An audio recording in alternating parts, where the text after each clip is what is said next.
Eric Silva, Yes, sir. thanks for joining us. Of course. I think this took like 4 or 5 tries, Yeah. but we got it. We got it. Finally. Even this morning, I had some shots going on my back, and so Bree texted me yesterday. Just a reminder, Eric will be there in the morning, and yeah, my response was shit. Because I didn't know if I was gonna make it, but I'm glad I did, and I'm glad you did, and we're finally doing it. So, welcome. You had a busy morning this morning. Yeah. We went to the gym. With Dunkin' Donuts, right? Yeah, but that's a secret, all right? Okay. Yeah. And then, so you hit the gym this morning. Is that normal? Is that? So I like to go around 4 or 5, usually after I get off work. Okay. So Yeah. in the evening. PM. Okay. Okay. Yeah. No, I like to get in at least 3-4 meals in before I go. Like, I just don't feel right and have all of my energy, I should say. So, yeah, after work for sure. Is there a big difference when you're working out? Like, so say you went at like 7 then, or what? Yeah. So 7 versus 4, like when it comes to like energy, stamina, mood, or recovery, like do you notice a big difference between the two? 100%, yeah. Because, like, if I go in the morning, first off, I don't really feel awake. Yeah. And that plays a role in, my power output, I guess. And so, other than that, getting in all my meals, like, I do feel a lot more of my energy there and stuff like that. So I do try to go at the end of the day. But playing sports in high school, most of my games and, track meets, football games, they were all towards the end of the day. And so my brain is just still kind of wired, like, later in the day, that's game time, it's ready to go. And so I just kind of live that lifestyle. And so I like to work out around that time too. So there's it's so split. Every time you go to the gym, whether it's at 4 in the morning or 6 at night, a lot of times most gyms are packed, and it's weird because you got people split on, like, I like to go in the morning, fasted, get this done. It's out of the way. I feel good the rest of the day. Yeah. And then you got the other side of the people that said, I like to have my meals in me. I like to have nutrients and fuel in my body. I like to be awake, and push more weight at night. And I'm definitely on the evening side of it, because in the morning just feels like a grind all the time when you go in the morning. Like, for me, it just feels like from the time you walk in and the time you leave, like it was a grind, like, just to get through it. Correct. Versus the evening, you're like, your pumps are better, it seems like, and you have way better endurance. But there are people that love to knock it out. In fact, in the morning when I go early, I typically don't feel great all day, which most people will be like, I feel good all day, I got my blood flowing, I'm ready for a nap. Right, got that endorphin rush. Yeah, and then I'm like, like we were talking about, now you're just ready for tomorrow. Yeah, exactly. Not ready for today. The highlight of the day is over, so. Yeah. So what does a guy like you, do with the rest of your day? So I basically just lived a strict bodybuilding lifestyle. Like, in the future, I want to compete, but when it comes down to my free time, I do use it at the gym. But other than that, I'm either prepping meals or trying to get in extra sleep and just relaxing, because, after working a manual labor job and everything and then going to the gym, I just want to kick back, You're working go across right now? town. Yeah. What do you do for work? I work at Sterling Technology, so cool. I bounce from day to day. I drive route and I go get colostrum milk. So. Oh, awesome. Okay. How long have you been doing that? It's been pretty new. Yeah, I didn't know that. Yeah. I don't think I pretty knew new that. Still, so. Yeah, I was still stuck on the FedEx days. Yeah. Nope. So. It's pretty similar to that, just driving around, but instead of making deliveries, I go do pickups. Yeah. So I like it a lot. Okay. So. Oh, that's cool. Cool. And is that a normal, like, Monday through Friday job, or? Yeah, correct. It'd be Monday through Friday. Are you missing work now for this? Well, so technically, like, it doesn't have to be, like, picked kind of up at a make your own direct hours, time. if you will? Yeah, Like, essentially. So I just go after this. Yeah, it's pretty relaxed. Okay. Yeah. Okay, that makes sense. I didn't know if I was keeping you from, like, your 9 to 5 or not. Not that I cared. I'd keep you longer, but so you said, like, you live like this bodybuilder lifestyle. And you kind of touched on that, saying trying to get extra sleep, prepping meals. Like, but when you say I'm living the bodybuilder lifestyle, what does that mean to you? Like, explain what if a random person walked in and I said, explain a bodybuilder lifestyle to them, what would you? So basically, like everything that I do is highly important because it all adds up. You get what I'm saying? Whether it's the sleep, putting in all the workouts in, getting in all the meals, everything like that, and plus all the extra stuff too. Like, you just can't cut corners in this if you want to be successful. You get what I'm saying? So when it comes down to it, it all adds up, and it all means something at the end of the day. So if you want to be great at what you're doing, you have to go even farther than the extent that, you know, normal people would do. So is there times where you don't love it, but you still go through it? Or do you love the entire process the whole time? I would say, yeah, there's days where you feel more elevated and happy to do it rather than, you know, some other days where you just kind of feel like you're dragging ass.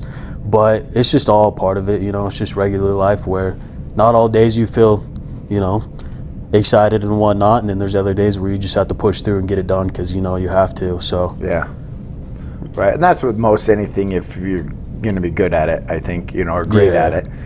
And so do you have big plans for bodybuilding? I mean, do you have like a pro card type of mindset down the road, or are you still doing this just as Eric's hobby? So basically right now I'm trying to get out of my parents' house first off, buy my own house, get everything set up, and you know, rely on myself, and saving extra money for shows and planning stuff like that. I would rather put that second for now, and then once I get my first priority done, then down the road, I want to get my pro card. Okay, that is the long distance goal.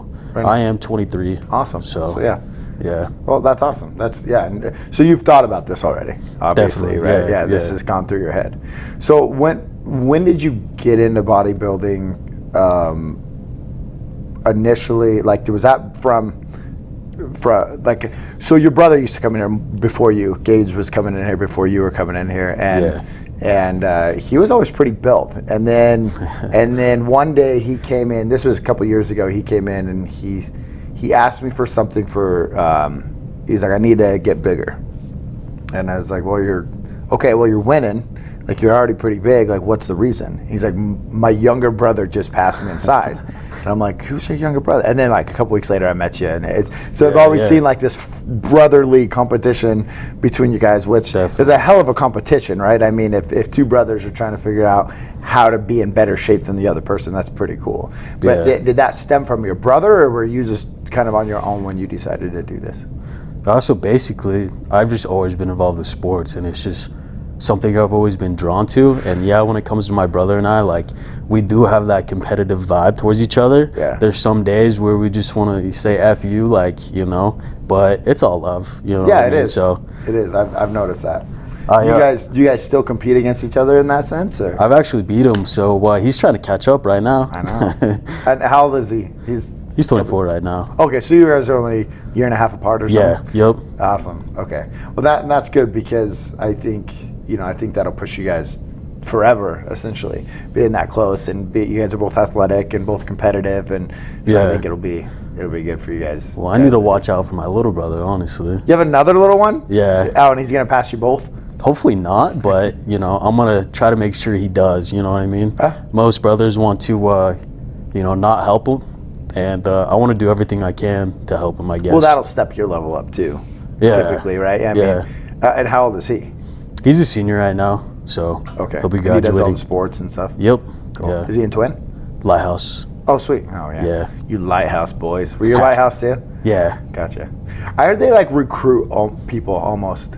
Like, is there any truth That's in something that? we got to talk about behind the screen. Nah, see? I'm just kidding. I'm just kidding. Yeah. Is it, and tuition? Don't you pay tuition there? It's just a typical like. Yeah, it's a private school, so you got to pay to go. Gotcha. Yeah. Gotcha. Yeah. Every year, man. I've met like, you know, the basketball coaches and stuff, and I did something for their. I can't remember if their basketball team or wrestling team. I went and talked to them. And gosh, every single person there is a stud. Like, it is ridiculous over there. Yeah, but they're fun to watch. Like, I wish though. I know it's on a what the hell's it? Population? I guess the size of the school, right? But I wish they were like a 4A school. I think it'd be so cool if they were playing like, they weren't playing like the Eight Buells man. and they're playing 8-man. Yeah, they're playing 8-man. Could you imagine if they were playing like Twin Falls? Like, I think that'd be that'd be competitive. It would help with the recruiting process as well. Yeah. Because I mean, I had Boise State come down and look at me for football and everything, but it's an 8-man and yeah, and so like even Leighton Vander Esch, he was playing 8-man. We were actually going to play his team in the state finals his senior Raft year. River? What, or no? Rigby? No. Is another R word. It's Salmon River. Oh, what's Salmon River? Mm-hmm. Gotcha. And so yeah, like if I was to play Twin, it's just a bigger school. It's 11-man, so I feel like the recruiting process is a lot easier because you have more exposure, and you need to be playing the other big schools like Boise and stuff like that. I mean, I did get a full-ride scholarship to run track, and so there is eyes on everybody, but I feel like it would have been a lot more smoother, you know, and a lot easier to get noticed. Like I was in the news and everything, so they were putting me out and stuff like that. But yeah. Now, did you try to walk on Boise or anything? So when it came down to it, I had a full-ride scholarship to run track out of Northwest Nazarene, and when it came down to it, I decided to actually stay back and help out the family business. So my family owns a farm and a dairy, and like if the full ride was for football, I would have taken it 100%. Because when it comes down to track, like yeah, I was good at it and everything, but my passion is football 100%. Yeah. And so after a couple of years of working the family business, I decided to move up to Boise, and they came out with a new football league. It's the professional arena football team, Idaho Horsemen. Yeah. So me and Gage, actually, my older brother, we went up there, tried out for the team. We got sent the contract. We were going to get paid to play because it's professional, and you know, they were going to put us in some housing. And then COVID hit, and they shut everything down. That really? I didn't know that. So after that point, I just decided to hang up the cleats and focus on bodybuilding, you know. I mean, I've lifted since my freshman year, but now it's to the point where it's like, okay, the goal is pro card. Yeah. Yep. And it's weird after high school because, you know, in high school you have your own, like you do have practice at 3:30 or 5:30, you know, every day, and you have your 6 a.m. practices every now and then, and you know, you have to stay out of trouble or you're not going to play. You have to be curfews or you're not going to play certain things. And that comes from a lot of things. And it's weird after high school because you no longer have that forced regimen. You have to decide to make that regimen. You know? Correct. And sometimes when you look at stuff like football and say, look, I had these attempts, I had these almosts. I'm now 22 years old, 23 years old. It's time to do my own thing because, you know, these have kind of, if you would say pass, you know, but a pro card for bodybuilding is not passed. Like that's up to you now, 100%, you know, to make that choice. So I think that's cool that you do it. That's kind of, I think every interview I have to bring up golf. That's kind of that's what I did with that. It's like, hey, you know what? I have nobody telling me that I can't go do anything with golf. You know, right at this point. You know? But my NBA career is probably done. I would assume so. Yeah, I heard you had mad hops, man. Yeah, absolutely. Yeah, I can almost jump up on my bed. That's cool. Yeah. Shoot. I've never been super athletic. I was fast, but never. Yeah, Agile, Boise State quick. wasn't looking at me for a football scholarship. I promise you that. Yeah. Now, do you, like, when it comes to like a support group, are your brothers like kind of the main supporters of that, or who do you say, like, do you rely on to kind of keep you going other than Eric? I would say, like, I'm not gonna lie here, but it really solely comes down to me. Yeah. Like, they kind of share the athletic abilities and the same interests my brothers do, but as far as motivation, like, it does really come down to me. I guess motivation to me really isn't a thing. It's just more about desire and trying to hold myself accountable and to be a better person at the end of the day. And somehow, you know, I still manage to, you know, try to conquer that even after all the things that I've gone through in life. And, you know, I've still found a way to keep pushing forward and chasing something, you know, so. Bodybuilding's a lonely career. Yeah. Like, can you agree with that? Like, I would say so, yeah. You know, it's weird because you look at so many people that you know, they have 1 million followers on Instagram, or they have these blogs that come out, they're on these magazines, and then you talk to them and they're like, I do this shit by myself every day. Yeah. I eat by myself, I prep my food by myself, I go work out by myself, I make sure I go to sleep, you know, I get enough sleep so I'm going to bed by myself. Like it's really like, to be the best is mentally it's hard. Like I can't imagine like going through that, because it looks like this is like, you know, all eyes on you, like everyone does know you, but they don't know you, you know, kind of thing. Like, you know, they don't know you're in there cooking your chicken over your stove, you know, 3 times a week, eat it with some They don't know what butter. goes on behind scenes. They don't. Yeah. And they just say, oh, I want to do that. You know, Right. like, do you? You know, like, Yeah, and sometimes you still want to, right? Sometimes the grind is still there, but I have noticed more and more that like it can be a lonely, whether it's a career or a hobby or a passion or whatever. Like, Right. nothing's always as like keen as it seems to be. But now, would you give advice to somebody who is, let's say, an avid gym goer, they're seeing good results, they want to take it to the next level, and they want to start kind of living that bodybuilder lifestyle, if you will? Like, what advice would you give them if they There's want to actually take that been next step? quite a few people, a lot of the younger guys, they'll come up to me and ask me, you know, what the deal is, you know, what I do, how to, you know, get more to have an advantage on it to see more results. And I always break it down to them, you know, because I wish back in the day somebody like me with more knowledge sat me down and tried to help me out, because it would have took my progress and accelerated it quicker. Yeah. And so, like, basically what I tell them is start tracking your macros and calories, be consistent with the gym, and yeah, you do have to be on top of your sleep and everything. And then there's supplements on top of that to help you hit like your protein intake, and I'm a caffeine, you know, advocate and stuff like that. So that definitely helps in the gym. But yeah, you just really got to be consistent with everything. You know, you can't just go to the gym and work out and expect, you know, to be results. There's other key factors to help Outside you. of the gym, mainly, 100%. Oh, and you going through all this, like when you first started taking supplements, what are you taking now with your supplements? So I take my protein, my pre-workout, I take fish oil, vitamins, I take CBD, and then sometimes the amino acids. So other than that, just the usual stuff. I would say everything I take is essential, except for the caffeine, the pre-workout. You don't have to take it.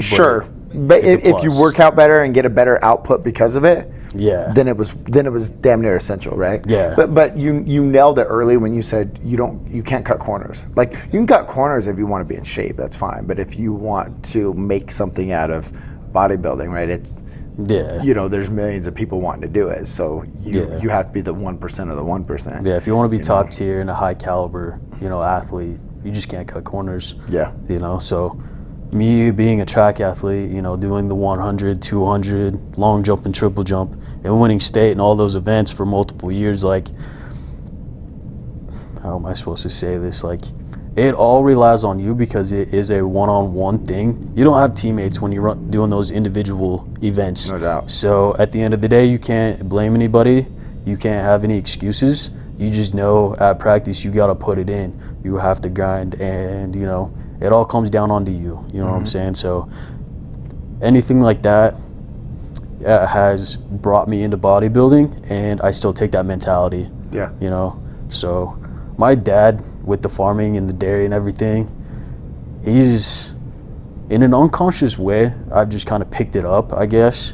But through all the struggle and having to do everything, and how the cows heavily rely on him, that just goes to show, like, you have to get up, you have to do it, you have to put in the grind, and like it all adds up in a sense. And so I like to call it monkey see, monkey do, and there's a lot of things that I've watched and seen without him verbally talking me through it, you know what I mean? And it has impacted me. Yeah. And so I would say, definitely I learned a lot from him, you know. And then there's other factors where I developed a mentality and stuff like that myself as well. So Yeah. Some of it you learn yourself, and some Yeah. of it, And I think most of your lessons come from nonverbal. You know, you're not a guy sitting you down and telling you what to do. You know, Yeah. like go and watch them do it. And so, well, cool. Well, I appreciate you coming in and doing this. And Yeah, of course. do you mind? I mean, if like you said, if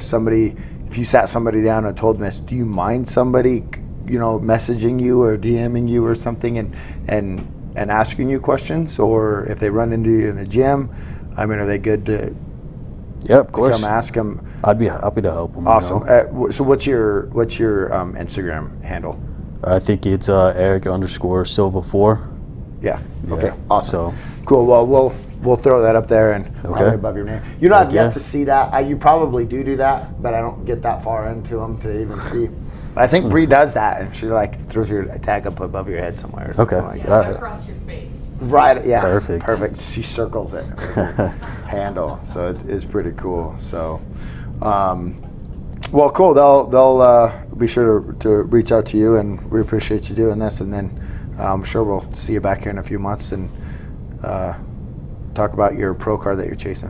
So, shoot. awesome, man. Okay. Thanks, Eric. Yeah. Okay.